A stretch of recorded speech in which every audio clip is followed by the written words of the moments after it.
It's never easy to find out that a couple's getting divorced, but it can be so much harder to accept when we know that they've been together for decades. Those couples that have lasted 20 or 30 years are supposed to give us hope, right? So what prompts a couple in their 50s or 60s to part ways after so many years of companionship? We're here to discuss this topic with us in our Google Hangout. We are joined by Lola Barnett in Denver, Colorado, Ellen Pober Rittberg in Long Island, New York, and Rachel Sussman, a marriage and relationship therapist in New York City. Lola, I'll ask this to you. Is it somehow more frightening to us as a culture when it's a marriage that seems to sort of just drift apart and kind of split amicably in a way because it feels like it could happen to anyone? Or are we more afraid of those kind of tempestuous splits that involve these large breaks, that come out of seemingly nowhere? Well, they seemingly come out of nowhere, but no one knows what's going on with that relationship. And that, like they said, is personal. And it is always a surprise. When my ex-husband and I got divorced, we were the perfect couple.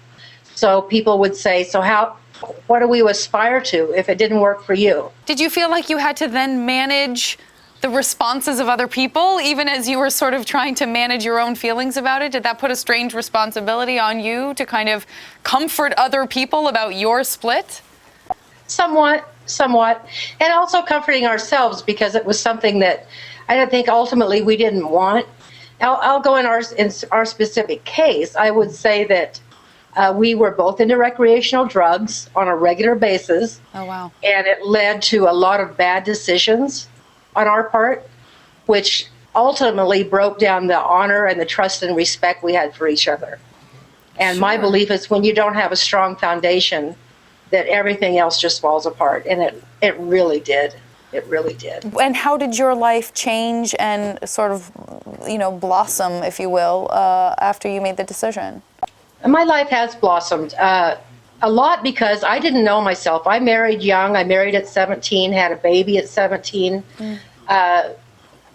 Never knew myself, really. So it took a couple of years for me just to get to know myself. And over the last 2 years, I think I've even blossomed more, becoming more comfortable in my skin, becoming the strong, powerful, confident woman I am. And I love it. I truly love it. Well, I think it's always surprising when someone hears of a marriage that's been around for a long time and they split up. You think, my gosh, if this couple can make it for 20, 30 years, can't they make it for 10 more years? So it kind of shakes the core of everyone when you hear about a famous couple or someone who's been together a long time that's splitting up. Everybody has their own reality and their own life, whether they're famous or obscure or somewhere in between. And the decision to get divorced is entirely personal, and it's a huge, huge decision. Probably one of the largest one can make, obviously. My story is I was married 31 years, and I've been divorced 4. And as I said, I was very afraid of the unknown, even though I'm a professional. By day, I'm an attorney. I'm also an author.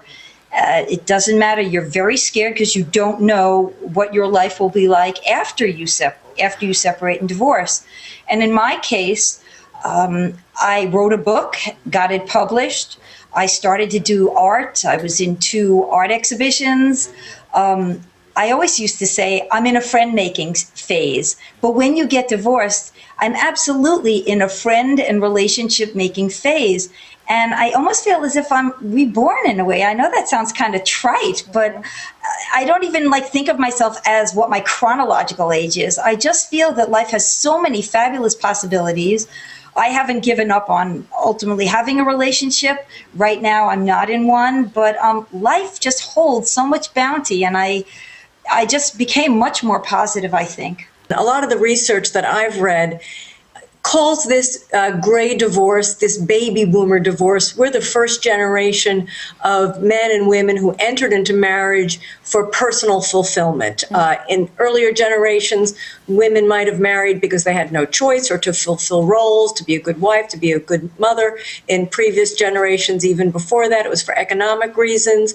But probably from the 1970s and past that, people got married because they wanted to get married. I mean, I love this person, they love love me? Are we going to make each other happy? So we're looking at self-fulfillment. And then, fast forward 20, 30 years later, you've sustained a marriage, you've raised children, you've been through thick and thin, the nest is empty, and some people look at their partner and they say, I don't even know this person anymore. We've been in separate bedrooms. We have separate interests. I haven't seen this guy naked in 10 years.